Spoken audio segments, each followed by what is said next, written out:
Hello, everybody. Welcome back to. Damn, that enthusiasm there.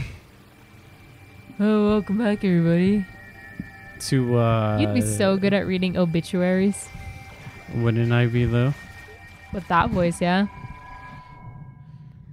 And let me tell you, that is a talent to learn how to read obituaries, because I had a couple yesterday, and the thing is, it's like one of those things, if you're announcing something, you have to be aware of the delivery and the inflection that you're making on the words. So, like, what do you mean by that? So, depending, like, okay, so sometimes I'll have a story. And when you're having a conversation with people, you have a natural way of, like, leading into things.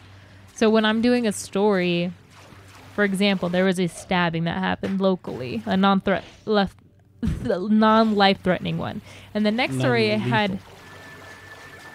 Right? That's what they would call it? Oh, we say non-life-threatening or non-fatal. I thought they say non-lethal. No, I think lethal is like when you're hurting somebody. Like they use non-lethal tactics, or they use a non-lethal weapon. I don't think you use that if you... I think that's in relation to a weapon. I don't think you say like to somebody like a non-lethal stab. I don't think that's how a non-fatal You're stab. probably right about that. But to my point, though, there's like a certain inflection. So, for example, there was a non-fatal stabbing that happened. Oh, come on, man. Are you serious right now? This thing. Ugh. There was a non-fatal stabbing, and the next story I had to do with a sex trafficking case that I had to read out loud. So, you read it in a serious tone, but also kind of like they found him, they charged him, and they arrested him.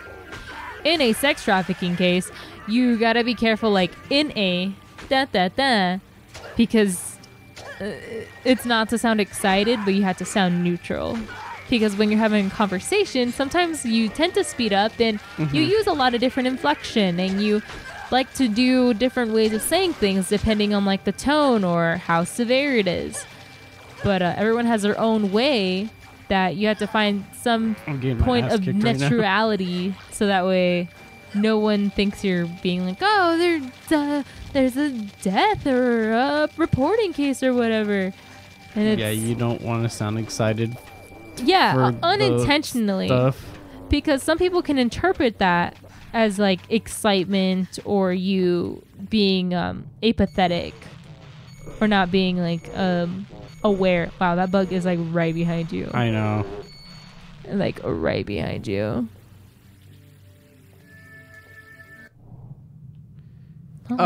You're talking what? about... Sorry, I was just like, what happened to the bugs? So that is something you have to be aware of. And it's crazy because I had this conversation with my brother last night, and it's the importance of communication. And many times, in high school, they got rid of a lot of the necessary classes. Like my brother had home economics class. He had like the basic classes and stuff like that because it was important to know. It's an important life skill that you need to have. And excuse me. And when I went to high school, you and I both, we didn't have home economics. And if we did, it was like in middle school, and it was for a semester at most. And you'd be lucky because with our school, they did modules. So you probably wouldn't even have learned cooking. You would be learning... I learned... about how to fold napkins. See, that's my point. It's not a broad thing. It's just like one cool little thing that you did. At least that was our high school. And in middle school.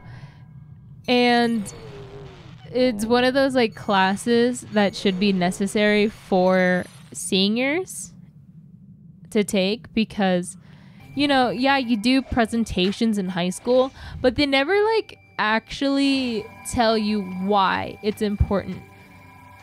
And they just tell you it's important. And to emphasize like the why when it comes to stuff like that.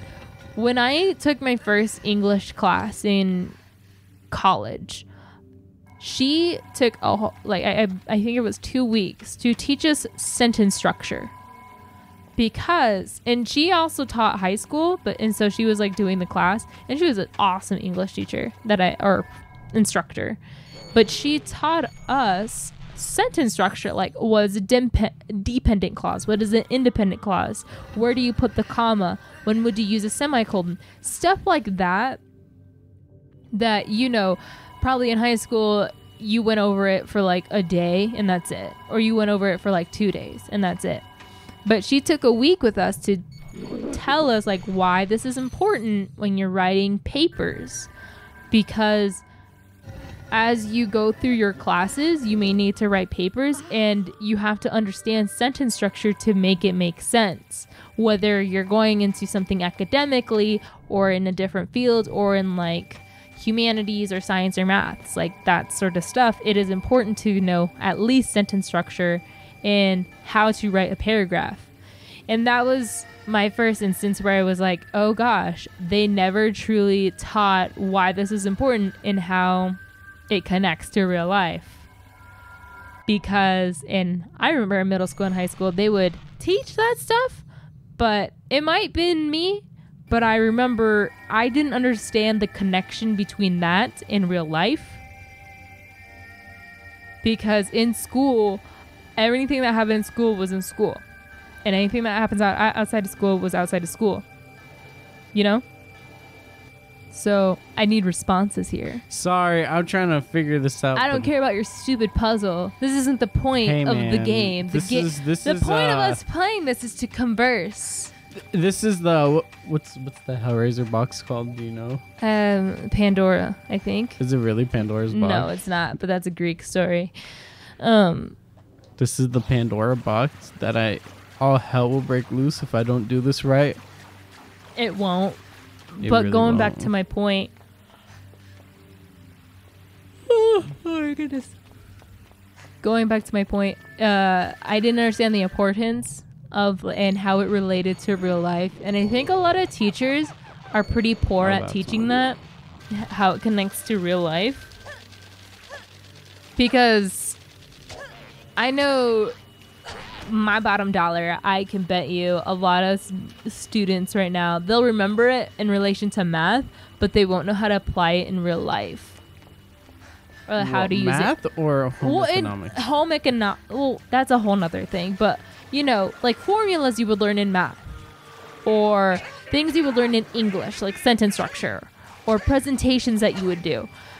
It was a school assignment, but it wasn't explained how this relates to real life and that how you will carry this.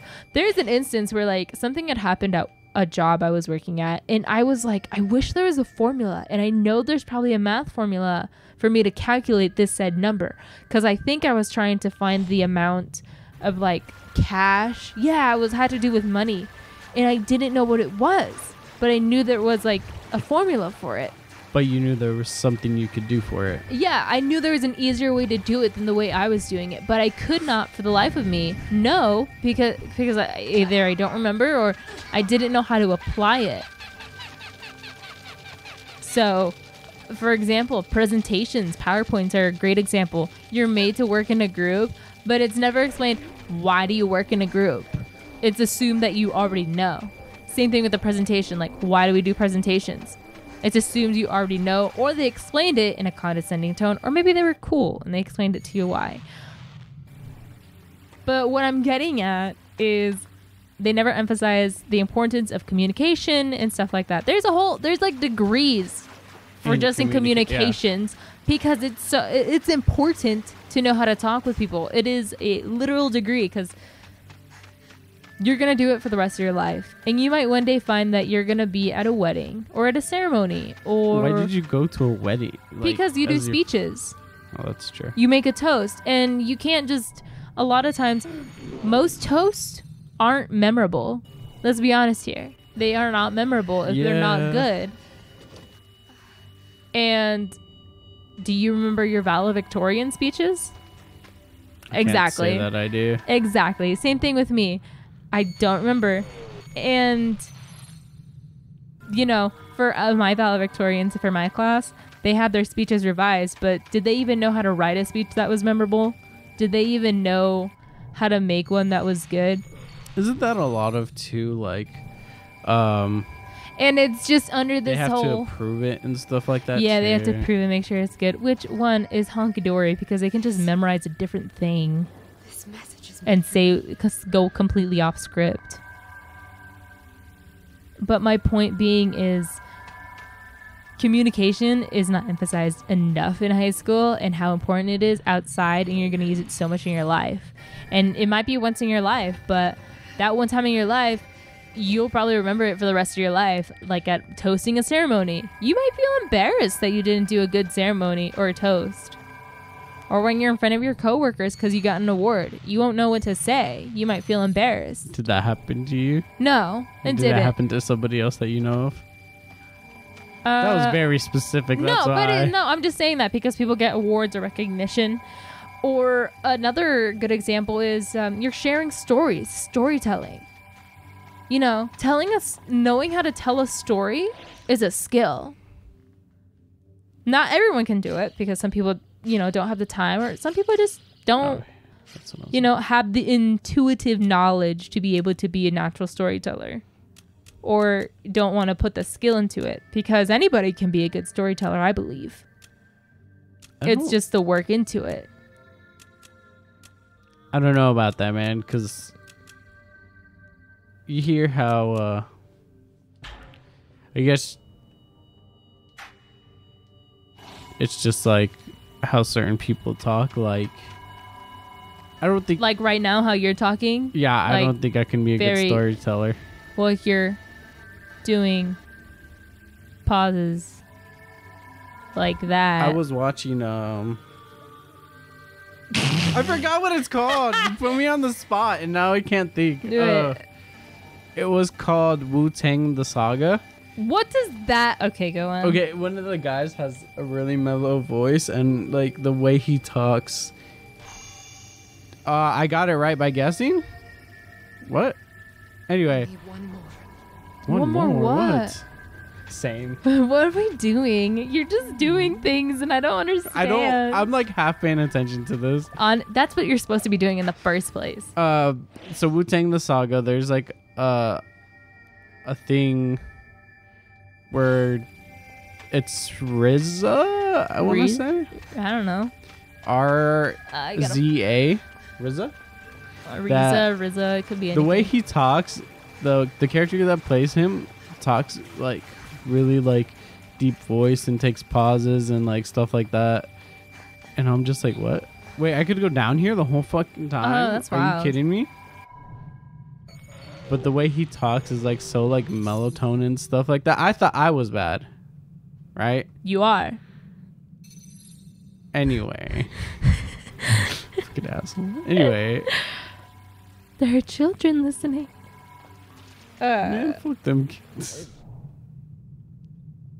I said that once to my dad What do you by say? accident about one of my cousins. What do you I say? was like, man, you're fucking mean, huh? I'm like, Oh, you didn't get the reference? no, he didn't. He thought I was being serious. Oh, where's that from again? I don't So remember. there's a TikTok thing about it. No, but it's from a video. Oh, it's from I got a little na. You're I singing. spy with my little eye. A shorty I could take it to my Oh, wife. yeah, the song. Yeah, it's from the beginning. The Lil Yachty He's song. like, man, these kids are making fun of me. He's He's like, man, fuck them kids. You're right. You're living life. And I just remember that. And yeah, we ended up making that an inside meme. We do that like quite a bit. I mean, who doesn't? Like inside jokes. I think it's funny. I think that because when that first came out, I don't think TikTok was popular or around, right? It was popular, just not in the way it is now. The reason, and I firmly believe this, the reason TikTok got so popularized, at least here in the US, and just made so much, was because, oops. What the fuck? Yeah, I don't know why your thing does that. Was because of cosplayers, fandom people, and just like, just people who were the weird kids. Is pretty much like that's the best way to put it. The weird kids, the ones that would cosplay, the ones that would do funny little things that just seems that some people would label as cringy. That's the reason it got popular, because people saw that they were having fun and they wanted to have fun. And I firmly still believe that. And I will always miss TikTok 2019, summer 2019 to be specific. Why? You know what? Why? We'll get into that next time. Why? We'll get into it next time. All right, we will continue next.